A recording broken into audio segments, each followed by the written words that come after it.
What's going on, folks? Ted from Immersion here, and some of you may have seen, I'm sure you have at this point, if you follow anything Dungeons and Dragons related on the internet, this whole concept of what's going on with the one D&D playtest. DMs can't crit. Some people are saying like a dragon's breath weapon is now their crit. How does that work? What's that about?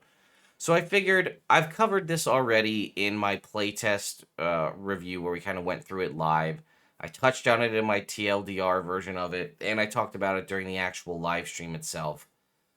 Let's just talk about this specifically. So where does this come from where people are saying, well, a monster with a recharge mechanic that on 5/6 or something like a Dragon's Breath weapon, how does that equate in any way to a crit? And I will provide you my feedback and my thoughts on it in just a sec, but I want to give it to you directly from the source, talk about what it looks like in the playtest, and then leave it up to you to decide what you think. I'll give you my feedback in just a sec. But hey, look, 97K. You guys made that happen over the past week, which is just nuts. So thank you all so much for doing so. So let's go ahead and to do this, we need to go to this interview with Todd Kenrick and Jeremy Crawford, where they're talking about how critical hits have changed. So let's listen. Oops. Well, maybe if I hit play first. We are experimenting in this. Experimenting too, I will stress that once again, it is a playtest. This will likely, potentially, with the feedback that's been out there, more than likely go away or be altered in some format.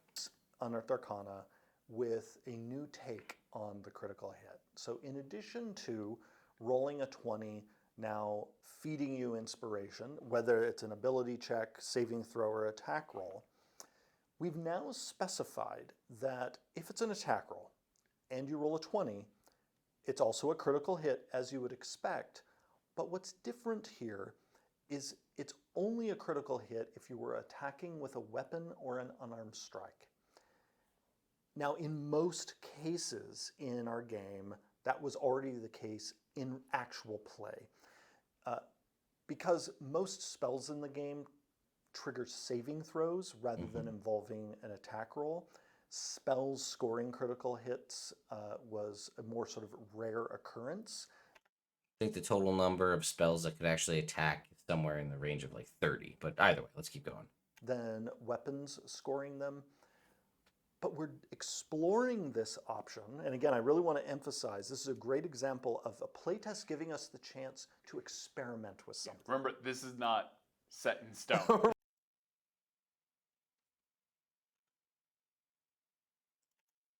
Right, this right. is playtest. Exactly. Yeah.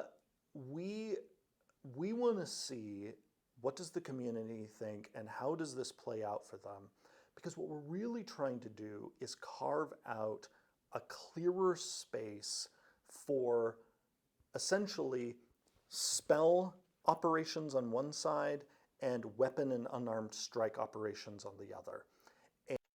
Further splitting marshals and spellcasters. And the critical hit was already confusing for a number of people because I've actually lost count over the last 8 years the number of times I've been asked by the community, can spells score a critical hit?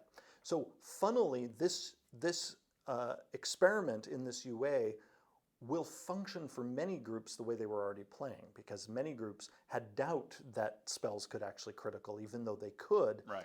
And so now we're experimenting with, well, just what if they can't? And this is a function of weapon use and unarmed strike use, which then also allows for us to do greater clarity, because then there's not that fuzziness before of like, take the dice that were involved in the attack and roll them twice. No, now we zoom way in. It's take the weapon or the unarmed strikes dice and roll them a second time. This does, especially because they're emphasizing it here, does make it seem, at least currently, paladins and rogues will not be able to crit with sneak attack and divine smite. Now, of course, people know that some people don't have dice for their unarmed strikes, but monks and others absolutely do, and we wanted to make sure this critical hit option was available for them, in addition to characters who rely more on weapons.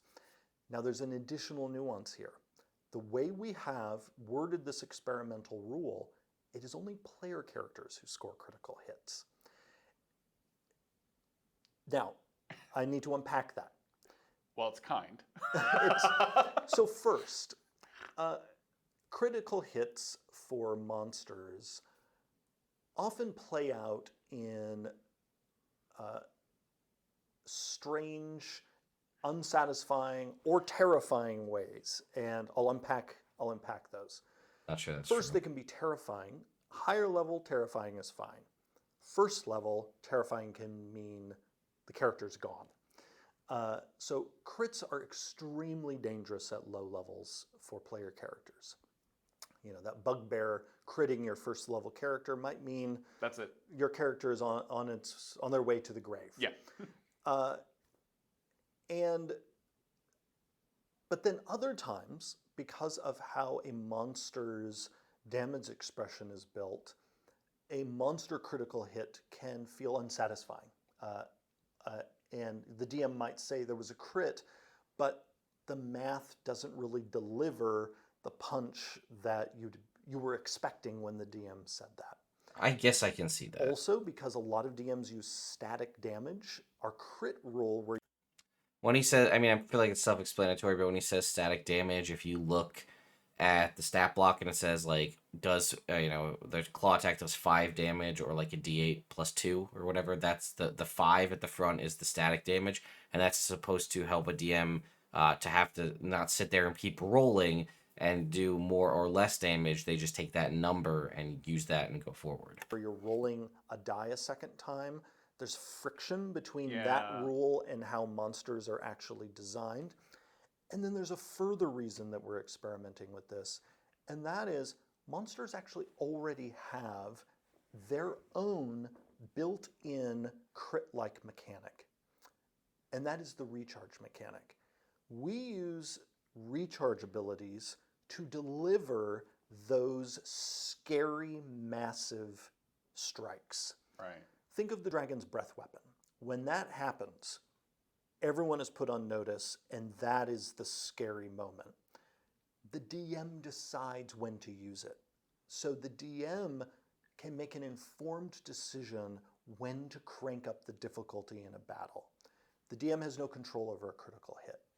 Now, uncertainty is also fun because we like DMs being surprised, but that's where the recharge roll comes in, because the DM, once the DM decides to essentially press the things are going to get real button, they get the button back. they're not sure when they get the button back. Yeah. And so there is already this element of uncertainty purposefully built into the recharge mechanic. And so what we're exploring is this notion of really monsters don't need crits because they have crits in another form, and that is in recharge abilities. And those the DM has a bit more control over, even though it's not total control, because again, once used, the DM doesn't know when it's coming back. That modicum of control is more in keeping with what we expect for a dungeon master. And so we're exploring the crit as it's essentially a special ability of player characters, of occasionally they score these surprisingly good hits that deal more damage than the weapon or unarmed strike would normally deal. This is a rule I am very keen to get feedback on, and hope people will try it out in their game, and then we'll see where we go next once we get the feedback on it. All right. So I think that spelled it out pretty clearly. They stated multiple times it's playtest. Here is where my sticking point is with that. So I understand, and unlike so many others, as someone who routinely rolls pretty hot as a DM and crits quite a bit, to the point where like my players invest in adamantine gear to negate the fact that I can crit them and do the extra damage. I'm not going into this completely closed-minded, right? I'm trying to be open-minded here. So if we unpack what Jeremy said, I think we can take a couple of things out of there. So one, it's dangerous at low levels. I think anybody can agree, Kobolds with pack tactics, getting a crit on a level 1 character can basically end that character's life. So that's something, and I can't disagree with that, right? I've done that. I've killed first level characters by accident. I've done that. So I can fully confess that is a truthful statement.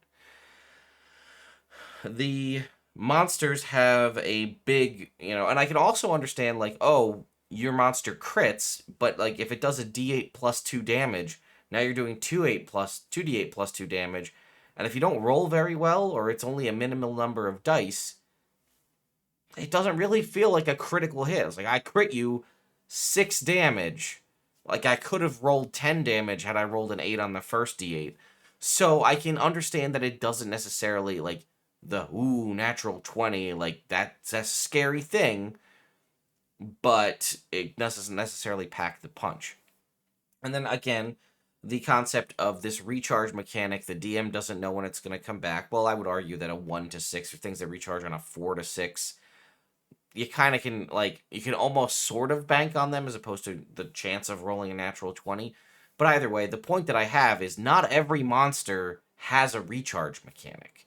And that's my problem. One of my biggest problems is if that's how you're going to handle critical hits for monsters, and that they have some sort of big, like, pay attention, I'm going to knock you out button. Again, they used a dragon's breath weapon as an example. Okay, right? I'm okay if you want to make this distinction, but you need to give this is a lot more work than I feel like's being considered here. Every single monster that the party could ever possibly face needs to have some sort of recharge mechanic to be able to do that, to have things be balanced in that particular way. On the other side of that, you could also, for the dragon's breath weapon, something like a monk or a rogue with evasion, if it's a dexterity-based saving throw, negates your critical hit completely, dealing no damage whatsoever. Now, there are things that are a lot more common for things like a breath weapon, right? Resistances and things of that nature can knock the damage in half. And compared to like an attack that's a critical hit with like a weapon, resistance to bludgeoning, piercing, slashing damage, depending on the kind of thing, is, I'd say, almost potentially less common than a resistance to an elemental type, given that many races can provide a resistance to an elemental type. While again, there are feats like heavy armor mastery can reduce damage of a weapon. Either way, I think there are ways to completely negate recharge mechanics depending on the type of damage they do, where even if I critically hit you and you have some way to turn that critical hit into a normal hit, I am still dealing damage to you. And in some instances, in very high level play, the crit might be the only way the monster could hit the player if they have some crazy AC stacking Blade Singer nonsense. You need a natural 20 just to hit the character. You're not even really caring too much about the damage, you just want to hit him in the first place. So that's something I would also consider. They very specifically stated that the weapons damage, which does make me think that Divine Smite and Sneak Attack will not get doubled the damage. I can say that because we only have this as a snapshot and moment in time, we don't know if it might say under the rogue sneak attack ability, this benefits from critical hits, which it might say that, right? That might be a thing they put in there to say like, oh, Divine Smite or Sneak Attack or both can benefit from a critical hit. And then like, that's the specific beating out the general. So you just use that going forward. Again, for the spells not critting, we don't know how cantrips are going to be handled, right? So that could be changing. But there may be feats, something like Spell Sniper, for instance, might allow you to crit on spell attacks. It might be like a rogue invocation might allow you to crit on sneak or on spell attacks. I'm not sure. And the other thing is, one way to kind of get around this is you could just have the monsters tied to a CR, right? Like challenge rating 5 and above monsters are able to crit, or the monster stat block says that it can critical hit on this attack. The other thing is, and I mentioned it in a sort of a community post that I did regarding the Banshee has an ability that it can use that is a once per day ability that if the players fail the saving throw, they go to 0 hit points. If they succeed, they take damage. Now that's a little extreme, but if the damage, if this recharge mechanic is something that can do epic amounts of damage like that, that might actually be a decent replacement for a crit. It's a scary thing. Maybe it's a single target thing, right? The Banshee whale can hit everybody and it can do a ton of damage and knock everybody down to 0 hit points, regardless of what level they are, depending on if they fail the saving throw. Maybe if it was something similar to that, but a single target and on a recharge. And another thing that I thought about that's pretty interesting is if the monster has the ability to control a player character. So if I can cast like Dominate Person or have some sort of like, if they fail the saving throw, they immediately move to a space, they move up to half their movement speed and attack a creature of my choice. The players can crit the players, which is interesting to think about, right? So you as the monster technically can't crit your players anymore, but if you can find a way to force a player character to attack another player character, that can benefit from a crit, which almost makes those sort of mind control, wisdom saving throw kind of things that much more scary because now crits are turning on the players. So, again, I don't really think we need to go through what it specifically states in the Unearthed Arcana. I mean, we can look at it, but Jeremy pretty much explained it all as we saw there. I like that they specified unarmed strikes to make sure there's no question about the monks, and they specified that it's damage, so that like if you do have if you don't have a damage die for your unarmed strike, it doesn't factor in. So again, like I said, I'm trying to not be closed-minded curmudgeon about this whole thing and say like this sucks, it's the worst thing ever. I'm willing to try it, and I think that's what I can't change your mind on how you feel. I really can't. But I would beseech you to try it, right? Maybe it's a one shot. Maybe you just run an encounter, right? You just grab your players. Hey, you got your character from our Tuesday campaign or our Wednesday game or whatever. I'm just going to pick a monster. Let's pick a dragon, right? We're going to fight the dragon. You guys can crit. I can't. Spells can't crit. Currently, Sneak Attack and Divine Smite don't also crit. Let's just run this one singular encounter and see how we feel, right? Maybe, and again, as I stated, and they stated multiple times, they're excited for the feedback. And maybe your feedback is similar to my feedback. Like, I think that this is potentially an okay concept, but I think maybe it's levels 1 to 10 kid gloves are on, right? And then when the challenge rating monsters hit, CR10, or the player characters hit level 10, now the gloves come off and monsters can crit now. And that was like, you learned your mechanics. Nobody died. I didn't kill anybody with an errant crit. Everybody kind of has a good flow going. They know the feel. They know how they want to work together. Everything's good. Now we can kind of start dealing with the lethality. Or it could be an option, right? Like a variant rule at the start. Base mechanics say monsters can't crit. Variant rule, meat grinder mode. Variant rule, hardcore. If you want to play D&D, one D&D hardcore mode, monsters can crit from the start. That might also work too, right? I mean, we think about that in video games all the time. You play on normal if you want to enjoy the story and, play through things and not have to have a hard time. But if you like a challenge, you play on hardcore or nightmare mode. I don't know. Let me know your thoughts and opinions in the comments down below. Yes, I know it pisses off a lot of people, and I understand the concern.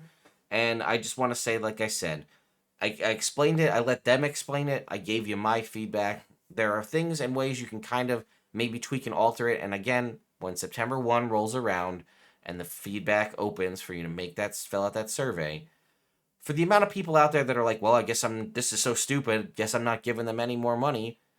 I guess that's okay, but they're giving you the opportunity to discuss this with them. And if you don't like it, in a constructive way, tell them that. And then as such, your feedback may shape the future of the game we all know and love. I don't know. Thank you all so much for watching. I'll see you next time.